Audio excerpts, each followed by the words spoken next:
आज की वीडियो में हम बात करेंगे दो प्लैनेट के कंजक्शन यानी युति के बारे में।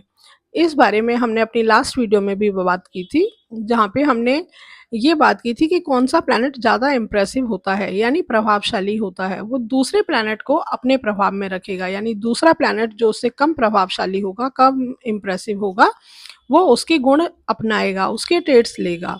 और साथ ही हमने ये भी बात की थी कि अगर वो राशि के अकॉर्डिंग एक बलीय स्थिति में प्लेस्ड है, यानी कुंडली में किसी ऐसी साइन में वो प्लेस्ड है जहाँ वो एक्सॉल्टेड होता है या ओन साइन में आता है, तो हम ये कहेंगे कि वो बहुत ज़्यादा प्रभावित नहीं होगा। यानी प्रभाव तो आएगा, उसके उसकी संगति का असर उसमें देखने को ज़रूर मिलेगा, लेकिन उसके अपने प्रभाव ज़्यादा हमें देखने को मिलेंगे, जो उसके नेचुरल ट्रेड्स हैं वो रहेंगे। आज की वीडियो में हम बात करेंगे कि जब दो प्लैनेट एक साथ होते हैं तो वो किन्हीं दो भावों के स्वामी भी होते हैं, यानी हर प्लैनेट के पास किसी न किसी हाउस की लॉर्डशिप ज़रूर होती है। यहाँ पर हम राहु केतु को नहीं लेते हैं, क्योंकि राहु केतु के पास किसी भी राशियों की लॉर्डशिप नहीं है। अन्य प्लैनेट्स की बात कर रहे हैं, वो किसी न किसी भाव के स्वामी होकर होते हैं प्लेस्ड। तो हमें देखना होगा कि किन दो भावों के स्वामी हैं जो एक साथ हैं। और ये जो हमें भाव के स्वामी देखने हैं यानी उनकी लॉर्डशिप चेक करनी है, ये हमें काल पुरुष के अकॉर्डिंग भी चेक करनी है और हमारे लगन चार्ट के अकॉर्डिंग भी चेक करनी है कि हमारे लगन चार्ट में वो किन भावों के स्वामी हैं और एक्चुअल में काल पुरुष की कुंडली में वो किन भावों के स्वामी हैं। ये हमें ज़रूर देखना है। इसके साथ साथ उनके अपने नेचुरल ट्रेड्स भी होते हैं जिनका प्रभाव हमारी पर्सनैलिटी पर, हमारे जीवन में हमें देखने को मिलता है। तो इन चीज़ों को हमें देखना है। लेकिन जब हम किसी भी दो प्लैनेट की युति को देखते हैं तो हमें ये ज़रूर देखना है कि वहाँ पर जो भी अब हम बताएंगे कि क्या कहते हैं, इन दो प्लैनेट का युति जो है ये प्रभाव देगी, इन दो प्लैनेट की युति ये प्रभाव देगी, तो उस युति पर, उस प्रभाव पर कम और ज़्यादा का प्रभाव कैसे पड़ेगा। यानी उनके ऊपर कोई पाप प्रभाव तो नहीं है, यानी एफ्लिक्शन तो नहीं है कि मैलेफिक प्लैनेट के एस्पेक्ट तो नहीं है, वो पाप कर्तरी में तो नहीं है, हमें देखना होगा। राशि के अकॉर्डिंग कोई सा प्लैनेट जो है उनमें से नीच राशि में या शत्रु राशि में तो प्लेस्ड नहीं है। तो इस तरह के जो प्रभाव होते हैं वो उनके रिजल्ट्स पर प्रभाव डालते हैं, यानी वो ऊपर नीचे हमें मिल सकते हैं देखने के लिए कि जैसा बोला गया हो सकता है वो हमें देखने को ना मिले। लेकिन जो नेचुरल ट्रेड्स हैं वो रहेंगे ही रहेंगे, वो नहीं बदलेंगे। यानी जो दो प्लैनेट की संगति है, यानी जो दो प्लैनेट का कंजक्शन है, उसका प्रभाव जो नेचुरल प्रभाव है वो कहीं नहीं जाएगा। तो हम इस टॉपिक को शुरू करेंगे। आज हम सूर्य की बात करेंगे, सूर्य के साथ अन्य ग्रहों के कनेक्शन की बात करेंगे कि अगर सूर्य के साथ मून है या मरकरी है या मार्स है, जुपिटर है, तो इनके प्रभाव को हमें कैसे समझना है। मैं अपना टॉपिक शुरू करूं उससे पहले मैं आप सभी लोगों को धन्यवाद कहना चाहूँगी, जो भी लोग मेरी वीडियो देखते हैं, लाइक करते हैं, शेयर करते हैं और कमेंट्स करते हैं। चलिए हम अपने टॉपिक पे आते हैं। तो हम बात कर रहे थे आज सूर्य की, कि सूर्य अगर किसी प्लैनेट के साथ होते हैं तो कैसा प्रभाव होता है। हम ये जानते हैं कि जब हमने इम्प्रेसिव होने की बात की थी कि कौन सा प्लैनेट कितना ज़्यादा प्रभावशाली होगा, तो सबसे ज़्यादा प्रभावशाली हमने गुरु को माना था और गुरु के बाद हमने सूर्य और चंद्रमा को माना था, क्योंकि हमने कहा कि गुरु मंत्री हैं और सूर्य और चंद्रमा जो है वो राजा और रानी है। अगर हम अपने सोलर सिस्टम में प्लैनेट्स के उसको लेते हैं कि कौन सी पोस्ट पर हमने किसको रखा है, तो अगर सूर्य के साथ कोई प्लैनेट होंगे तो उनके प्रभाव हम कैसे समझेंगे। हम जानते हैं सूर्य जो है वो डिसिप्लिन को दिखाते हैं। हमारे सोलर सिस्टम में सूर्य ही एक ऐसे ग्रह हैं जो अपनी जगह पर फिक्स रहते हैं, जो हिलते नहीं है, यानी जो स्थिरता को दिखाते हैं, यानी जो भी अपने विचारों के, अपने जो भी रूल्स हैं उनसे हटते नहीं है, इस चीज़ को इंडिकेट करते हैं। तो हमें ये चीज़ पंक्चुअलिटी को दिखाते हैं, हमारी आत्मा के कारक माने जाते हैं। तो उनके साथ अगर कोई प्लैनेट होगा तो उसके प्रभाव कैसे होंगे।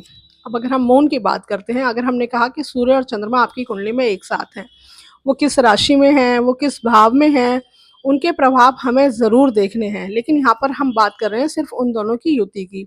अगर हम काल पुरुष की कुंडली के अकॉर्डिंग बात करें तो हम कहेंगे कि ये सूर्य और चंद्रमा एक फोर्थ हाउस के और एक फिफ्थ हाउस के स्वामी हैं, यानी एक तरीके से ये राजयोग है, क्योंकि हम जानते हैं केंद्र और त्रिकोण का कनेक्शन राजयोग का निर्माण करता है और राजयोग हमें जीवन में सम्मान और समृद्धि दोनों देता है।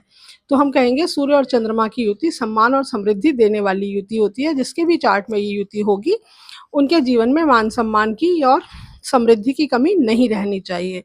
हालांकि इस चीज़ पे प्रभाव किस चीज़ का पड़ेगा, अगर ये दोनों प्लैनेट आपकी कुंडली में किसी ऐसे भाव में प्लेस्ड हैं जहाँ इनकी प्लेसमेंट अच्छी नहीं मानी जाती, या किसी ऐसी राशि में प्लेस्ड हैं जहाँ ये नीच के हो जाते हैं या इनके ऊपर पाप प्रभाव आ जाता है, तो इन चीज़ों में हमें कमी देखने को मिल सकती है।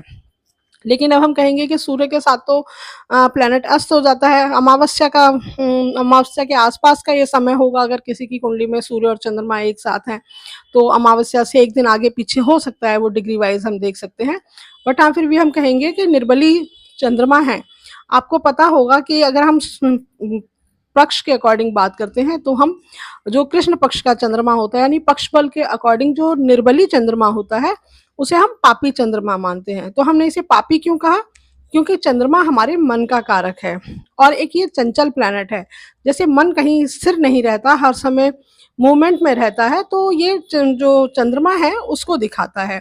अब ऐसे में अगर ये ऐसे प्लैनेट के साथ प्लेस्ड होगा जो बहुत स्थिर है, जो बहुत स्टेबल है, जो बहुत डिसिप्लिन है, तो हम कहेंगे हमारा मन भी उनके प्रभाव में आने की वजह से वैसा ही हो जाएगा। यानी हमारे मन का जो चंचलपन है वो कम हो जाएगा। एक तरीके से हम कहेंगे हमारी इच्छा शक्ति मजबूत हो जाएगी, हमारा मन हमारे कंट्रोल में होगा। हम जानते हैं सन हमारी आत्मा के कारक होते हैं, यानी हमारा मन हमारी आत्मा के कंट्रोल में है।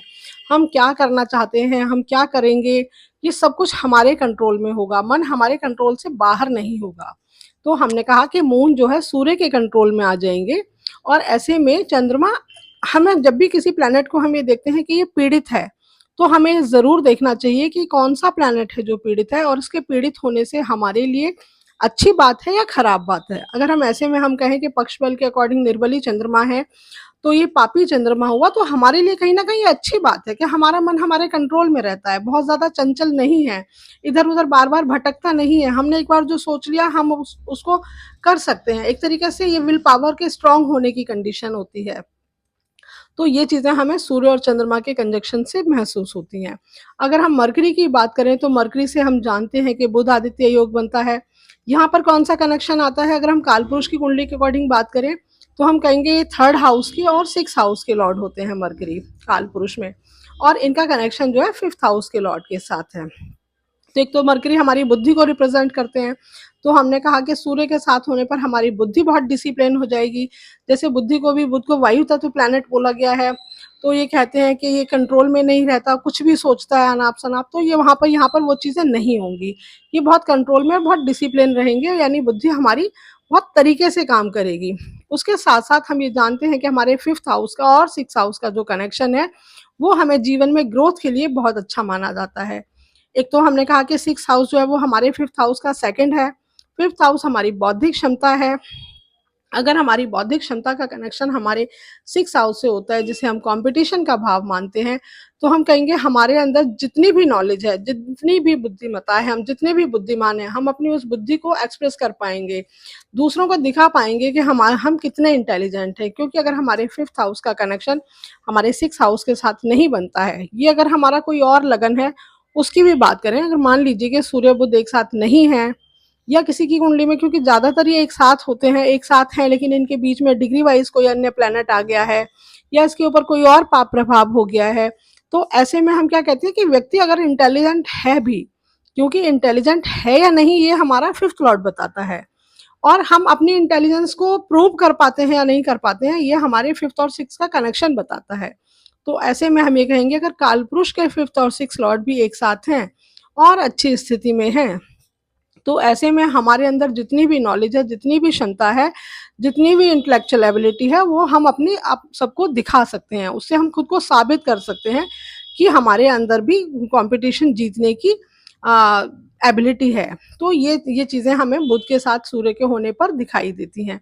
अगर हम बुध और गुरु की बात करें, तो हम कहेंगे गुरु जो है वो ज्ञान के कारक हैं, सबसे ज़्यादा प्रभावशाली प्लैनेट हैं, जो हमारे धन समृद्धि के कारक हैं, तो ज्ञान के कारक हैं, ईगो के कारक हैं। अगर वो भी सूर्य के साथ आते हैं, तो यहाँ पर आपको पता होगा कि गुरु और सूर्य की युति को राज लक्षण योग कहा जाता है, यानी वो लोग कहीं ना कहीं राजाओं जैसी पर्सनैलिटी लिए हुए होते हैं, यानी उनके पहनने, ओढ़ने, चलने फिरने, बोलने, हर चीज का एक सलीका होता है। ये नहीं है कि कहीं पे कुछ भी बोला, कहीं पे कुछ भी कहा, कुछ बिना सोचे समझे बोल रहे हैं, या कुछ भी उटपटांग कपड़े पहने हुए हैं, एकदम वो मतलब जैसे राजाओं जैसी वो लिए हुए पर्सनालिटी लिए हुए होते हैं, अगर हमारे सूर्य और गुरु एक साथ होते हैं तो। और हम ये भी कहेंगे क्योंकि यहाँ पे फिफ्थ और नाइन्थ का कनेक्शन है, ये हमारे धन योग को बनाता है, तो हम कहेंगे उनके पास धन की स्थिति भी अच्छी होगी। यहाँ पर हमें ये हमेशा ध्यान रखना है कि इन दोनों प्लैनेट्स में से कोई भी प्लैनेट पीड़ित स्थिति में नहीं होना चाहिए, यानी कि राशि वाइज नीच राशि में ना हो, पाप प्रभाव में ना हो, पाप ग्रहों के घेरे में ना हो, जैसे कर्तरी में हम बोलते हैं कि पाप कर्तरी में ना हो। ये चीजें मैं बार बार बोल रही हूँ, ये हमेशा ध्यान रखनी है, किसी भी युति में हमें इन चीजों को समझना है। ऐसे ही अगर हम शुक्र की बात करें तो शुक्र हम जानते हैं कि हमारे सप्तम भाव के स्वामी होते हैं और सेकंड हाउस के स्वामी होते हैं। तो सूर्य और शुक्र की युति अच्छी धन की स्थिति को दिखाती है। यहाँ पर अगर हम कहें कि दूसरे और पांचवें भाव के स्वामी की युति है तो ये धनियों का निर्माण करती है। अगर हम पांचवें और सातवें भाव के स्वामी की बात करें तो ये राज्यों का निर्माण करती है। तो सूर्य और शुक्र की युति आपको मान सम्मान धन समृद्धि सब देती है। लेकिन यहाँ पर हमें कई बार कहा जाता है, मैं सुनती हूँ कि सूर्य और शुक्र की युति में जो है सूर्य शुक्र को पीड़ित कर देते हैं और उनकी मैरिड लाइफ बहुत अच्छी नहीं होती है।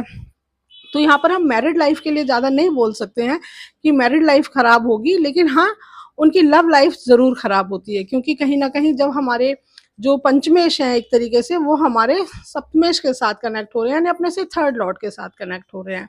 तो यहाँ पे हाँ लव लाइफ में थोड़ी सी दिक्कत ज़रूर आती है। लेकिन यहाँ पर सूर्य हमारा डिसिप्लिन हो जाता है, सूर्य जो सॉरी शुक्र जो है वो बहुत डिसिप्लिन हो जाते हैं। तो शुक्र के जो कारक तत्व हैं, जैसे हमारी भोग की इच्छाएं है ना, हमारी लग्जरी, हमारे शौक, वो सब हमारे कंट्रोल हो जाते हैं। हम जरूरत से ज्यादा शौक नहीं करते, मतलब हमें बढ़िया रहने का शौक है कि हम अच्छे दिखें, अच्छे से रहें, अच्छी अच्छी चीजें इस्तेमाल करें, लेकिन सिर्फ उतनी जितनी हमें जरूरत है। यानी जब जिसकी ज़रूरत है हम तभी उस चीज़ को इस्तेमाल करेंगे। हमें बढ़िया कपड़े पहनने हैं तो हमें ज़रूरत है तो हम खरीदेंगे, नहीं ज़रूरत है तो फालतू में हम खरीदारी नहीं करेंगे। इसी तरीके से अगर हम अफेयर्स की बात करें, दो हस्बैंड वाइफ के रिलेशन की बात करें तो वो रिलेशन भी बहुत ज़्यादा डिसिप्लिन हो जाता है। ये नहीं है कि आप किसी भी टाइम रोमांटिक हो जाएंगे। ऐसे लोग हर समय रोमांटिक नहीं हो सकते, उनके लिए हर चीज़ का एक टाइम होता है और वो अपने टाइम पर ही वो काम करते हैं। तो ये चीज़ें कहीं न कहीं हमारे लिए बहुत फ़ेवरेबल होती हैं और हम ये कहते हैं कि एक सभ्य समाज में जीने के लिए ये एक बहुत अच्छा योग माना जाता है कि वो व्यक्ति बहुत सभ्य होता है, क्योंकि वो अपनी इच्छाओं को, अपने शौकों को बहुत कंट्रोल रखता है। इस तरीके से अगर हम शनि की बात करें तो शनि हम जानते हैं कि 10th और 11th लॉर्ड होते हैं हमारी काल पुरुष की कुंडली में। तो हम जो हमारे कर्म को, हमारे सेवा भाव को दिखाते हैं, अगर वो सूर्य के साथ होंगे, यानी एक सेवक जिसे हमने कहा वो अगर राजा के साथ होगा तो कहीं ना कहीं उसके अंदर भी थोड़े से रॉयल बनने के गुण आएंगे। यानी वो चाहेगा कि मेरे अंदर भी मैं भी बनूं राजा जैसा, उनके जैसे ट्रेड्स लाऊं। तो ये युति एक तो ये राज्यों का निर्माण करती है, क्योंकि ये केंद्र और त्रिकोण का कनेक्शन हो जाता है। 10th लॉर्ड और 5th लॉर्ड का कनेक्शन है, तो ये उच्च पद को भी दे सकता है। और यहाँ पर हमें जरूर देखना है, क्योंकि मैंने कई बार सुना है कि जब हमारे 5th और 10th का कनेक्शन है, ये राजयोग है, हमारी एजुकेशन से और हमारे करियर से बनने वाला राजयोग है, तो ये लोग इस पद में होते हैं, उस पद में होते हैं, इनको वो पद मिल जाता है। तो ये पद हमें तभी मिल पाते हैं, कोई भी उच्च पद जिसे हम कहें कि हम IAS ऑफिसर हो गए या पॉलिटिशियन हो गए या कुछ भी हो गए, जब हमारी कुंडली का जो 10th हाउस है वो बली है। ये मैं हमेशा बोलती हूँ कि सिर्फ दो प्लैनेट की युति आपको कोई योग नहीं दे सकती है, आपका वो भाव, वो भावेश बली होना बहुत जरूरी है। अगर आपकी कुंडली में सूर्य और शनि किसी भी अन्य भाव के स्वामी है, लेकिन काल पुरुष के अकॉर्डिंग वो 5th और 10th लॉर्ड है, तो उनकी युति आपको राजयोग देगी, दे सकती है। अगर बली स्थिति में है तो 100% दे सकती है। लेकिन ऐसे में यदि आपका 10th लॉर्ड वीक है, 10th हाउस वीक है, तो कहीं ना कहीं ये राजयोग, ये मान सम्मान आपको करियर से तो नहीं मिलने वाला है। तो हम ये कहेंगे कि हाँ राजयोग और मान सम्मान की प्राप्ति है, लेकिन ऐसे में हमारे 10th हाउस का बली होना भी जरूरी है, 10th लॉर्ड का बली होना भी जरूरी है। तो ये चीजें हमें ध्यान रखनी है। पर हाँ, आपके अंदर वो गुण जरूर होंगे, आप जीवन में बहुत मेहनत करना चाहेंगे, और मेहनत भी डिसिप्लिन वाली, ये नहीं जैसे शनि को हम कहते हैं कि वो मेहनत के कारक होते हैं, सेवा भाव के कारक होते हैं। तो अगर सूर्य के साथ उनकी होती है तो उनको पता है कब कहाँ कितनी मेहनत करनी है। कई बार हमने देखा है कि अगर ऐसे ग्रहों के साथ युति हो जाती है तो आप बेवजह मेहनत करे जा रहे हैं, कोई आपकी मेहनत को नोटिस ही नहीं कर रहा है और आप बहुत ज्यादा कर रहे हैं, तो मतलब आपको कब कहाँ कितनी मेहनत करनी है, क्यों करनी है, ये सब आपको पता होगा यदि आपके शनि सूर्य के साथ होंगे तो। हाँ, यहाँ पे हम ये ज़रूर कह सकते हैं, क्योंकि सूर्य शनि को हम पिता और पुत्र के रिलेशन की तरह भी काउंट करते हैं, और हम जानते हैं कि इन दोनों में आपस में शत्रुता है। तो आपकी संतान के साथ या आपके पिता के साथ, यानी पिता पुत्र में यहाँ मतभेद की स्थिति थोड़ी हम देख सकते हैं, अगर इन पे किसी भी तरह की अफ्लिक्शन आ जाती है तो। अगर एफ्लिक्शन नहीं है तो हम ये कह सकते हैं कि विचारों में मतभेद रह सकता है। या तो आपका विचारों में मतभेद आपके पिता के साथ रह सकता है, अगर पिता के साथ आपकी अंडरस्टैंडिंग अच्छी है तो हो सकता है आपके संतान के साथ रह सकता है। तो इस तरह की चीज़ें हमें देखने को यहाँ पे मिल सकती हैं। यहीं पे अगर सूर्य का कनेक्शन हम राहु के साथ है या केतु के साथ है, तो हम ये कहेंगे कि कहीं न कहीं मान-सम्मान को थोड़ी हानि पहुँचाने वाले योग ज़रूर हैं। लेकिन राहु जो कि हम जानते हैं कि अटैचमेंट के कारक होते हैं और केतु डिटैचमेंट के कारक होते हैं और सूर्य हमारी आत्मा के कारक होते हैं। तो अगर सूर्य केतु के साथ होते हैं तो कहीं न कहीं हमारी आत्मा सबसे डिटैच रहती है।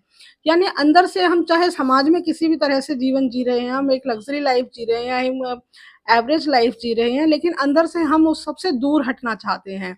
हमें ऐसे लगता है जैसे हम खुद को ढूँढने की कोशिश कर रहे हैं, हम अंत साधना करना चाहते हैं, तो उन चीज़ों में हमारा मन ज़्यादा लगता है। और अगर राहु के साथ हैं, तो हमें चीज़ों से लगाव रहता है, जुड़ाव रहता है, बहुत ज़्यादा, क्योंकि हमारी आत्मा वो जिस भी हाउस में होगा, उस हाउस की चीज़ों में, यानी सूर्य और राहु की युति जिस भी हाउस में होगी, उस हाउस की चीज़ों से आप ज़रूरत से ज़्यादा अटैच रहेंगे। जैसे मान लीजिए कि 5th हाउस में है, तो आपकी संतान के साथ अटैचमेंट हद से ज़्यादा होगी। 2nd हाउस में आपकी फैमिली के साथ आपकी अटैचमेंट हद से ज़्यादा होगी।